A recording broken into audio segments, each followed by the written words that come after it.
Assalamualaikum warahmatullahi wabarakatuh. Saya Natalia Margareta dari kelas B. Di sini saya akan mempresentasikan mengenai assessment center yang terkait dengan jabatan teller guna untuk menyelesaikan ujian tengah semester pada mata kuliah metode assessment center.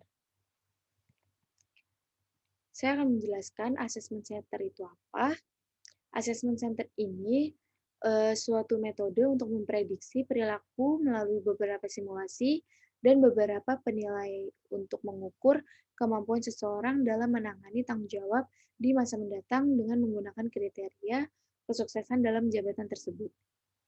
Assessment center ini juga adalah suatu model penilaian tingkat kompetensi pegawai yang biasa digunakan oleh perusahaan atau organisasi, baik untuk rekrutmen maupun pengembangan pegawai.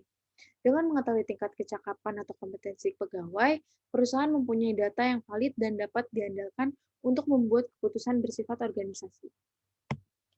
Kemudian ada tujuan assessment center. Yang pertama itu ada mengidentifikasikan kader-kader pemimpin, dan yang kedua mengidentifikasikan kebutuhan pengembangan karyawan. Yang ketiga memperoleh suatu kriteria yang jelas untuk suatu jabatan tertentu. Dan yang keempat sebagai sarana untuk mengambil keputusan yang berkaitan dengan SDM, seperti rekrutmen, promosi, mutasi, dan pengembangan karir karyawan. Yang berikutnya ini ada jenis assessment center. Yang pertama ada tes psikometri, yang mana tes ini tes yang diterapkan untuk alat ukur potensi kognitif karyawan yang dirangkai menurut metode konstruksi tes yang dijalani sesuai statistik. Selain itu, sudah diterapkan uji reliabilitas dan uji validasi, serta mempunyai tata cara penilaian yang baku. Secara garis besar, tes ini juga bertujuan guna menilai 3 domain kognitif seperti area penalaran abstrak, area penalaran verbal, dan area penalaran angka. Yang kedua ada simulasi, yang mana simulasi ini, metode ini tuh adalah cara menilai kompetensi karyawan yang berperan penting dalam pelaksanaan metode assessment center dengan beragam perilaku karyawan dapat diobservasi. Dengan simulasi ini yang selanjutnya dilakukan pencatatan dan dimasukkan ke dalam kategori sesuai dengan model kompetensi sesuai kriteria yang standar. Berikutnya ada wawancara. Wawancara dalam metode assessment center ini berbeda dengan wawancara konvensional karena lebih terstruktur dan berdasarkan indikator perilaku yang telah ditetapkan di setiap kompetensinya. Dengan cara ini akan diperoleh dengan cara ini akan diperoleh gambaran lebih detail mengenai tindakan dan sikap karyawan dalam menghadapi rasa jenuh. Dan yang keempat ini ada observasi, yang mana observasi ini adalah data mentah yang menjadi dasar umpan balik perilaku pengembangan yang efektif. Perilaku peserta juga dapat diamati oleh asesor terlatih. Asesor ini juga mencatat secara rinci apa yang dikatakan dan dilakukan oleh peserta. Kemudian ada role play, yang mana cara simulasi ini berupa interaksi interpersonal karyawan yang diajarkan guna berperan tertentu agar perilaku spesifik bisa muncul di dalam tes. Misalnya kemampuan untuk negosiasi, maka akan dirancang simulasi antara supplier dan kepala seksi penggadaan. Kemudian ada case study, hampir mirip dengan prinsip role playing ini, hanya saja ditambahkan kompetensi untuk analisis dan sintesis dengan mendalam. Karyawan harus bisa menguasai kasus tertentu dan kemudian memberikan pandangan itu dalam mengatasi permasalahan tersebut.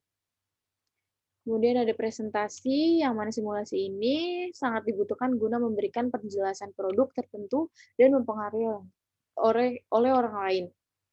Dalam metode ini, karyawan akan diminta untuk melakukan presentasi atas produk atau jasa di depan atasannya, sehingga metode ini akan terlihat kemampuan seseorang dalam membawakan presentasi, menerangkan produk dengan jelas dan mudah dipahami juga oleh orang lain, serta tentunya membuat audiens itu tertarik dengan produk atau jasa yang ditawarkan. Kemudian ada tes proyektif, yang mana tes ini juga tes pendukung lebih ditekankan pada aspek yang berhubungan langsung dengan pengelolaan diri dan nilai efektivitas. Kemudian ada LGD yang leader list, group discussion yang merupakan salah satu uji kompetensi dalam bentuk pertukaran ide, pendapat, informasi, atau pemecahan kasus mengenai sejumlah topik atau isu yang dilakukan oleh anggota dalam suatu diskusi atau interaksi kelompok seperti fokus group discussion, namun dalam LGD ini tidak disertai dengan pemimpin atau pemandu diskusi. Yang terakhir ada Intray. Intray ini merupakan simulasi dari situasi nyata yang dihadapi peserta dalam menjalankan tugas sehari-hari. Bentuk dari simulasi ini adalah kumpulan memo atau dokumen kerja yang harus direspon oleh peserta. Peserta juga diminta mencermati setiap memo dalam Intray untuk mengidentifikasikan permasalahan dan hubungan antara memo. Kemudian peserta diminta untuk menyimpulkan permasalahan secara keseluruhan dan merencanakan alur tindakan untuk mengatasi permasalahan tersebut. Kemudian saya membahas teller. Teller itu apa sih? Teller itu adalah petugas bank yang pekerjaannya sehari-harinya itu berhadapan dengan nasabah dan masyarakat umum. Bank harus menyeleksi petugas yang akan ditunjuk sebagai teller karena cara kerja, sikapnya, dan tindakan serta cara pelayanannya kepada nasabah dan masyarakat. Secara tidak langsung, teller ini juga dapat dikatakan sebagai cerminan keadaan dan reputasi sebuah bank. Kemudian ada tugas teller. Seorang teller ini yang baik itu harus datang tepat waktu, sesuai jam masuk yang sudah ditentukan oleh perusahaan, kemudian memastikan semua perlengkapan itu berfungsi dengan baik, seperti misalnya alat penghitung uang, alat pengecek uang palsu, sama mempersiapkan pulpen, dan sebagainya. Yang kedua ada melayani penarikan, transfer, penyetoran uang dari pelanggan. Yang ketiga, melakukan pemeriksaan kas dan menghitung transaksi harian menggunakan komputer, kalkulator, atau mesin penghitung. Kemudian ada menerima cek dan uang tunai untuk deposit, memverifikasikan jumlah dan pemeriksaan keakuratan slip setoran. Kemudian memasukkan transaksi nasabah ke dalam komputer untuk mencatat transaksi dan mengeluarkan tanda terima yang dihasilkan oleh komputer.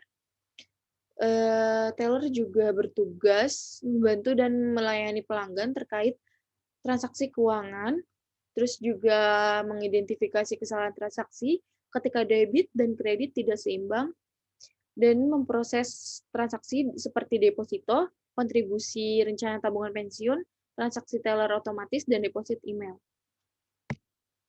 Kemudian ada tanggung jawab teller bank itu seperti pemeriksaan cashing, penyetoran, transfer kawat, dan ada juga tanggung jawabnya itu dalam melayani rekening tabungan dan penarikan.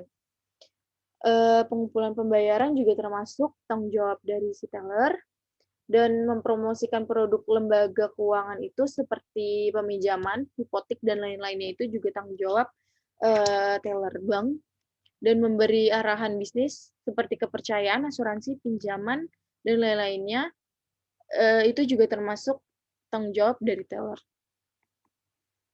Kemudian membahas metode assessment center ini, untuk merekrut seorang teller dapat menggunakan metode assessment center, yaitu wawancara. Dalam wawancara, asesor mengajukan pertanyaan yang telah disusun berdasarkan kompetensi yang telah ditetapkan oleh perusahaan. Dalam perekrutan seorang teller ini membutuhkan 3 tahap yang dimulai dari tes psikometri, yang mana calon teller akan melaksanakan tes TKD, kemudian akan dihitung skor tesnya juga, apakah sesuai dengan kriteria yang ditentukan oleh perusahaan atau tidak. Jika calon asesi memenuhi kriteria, akan dilakukan tahap seleksi selanjutnya, yaitu simulasi.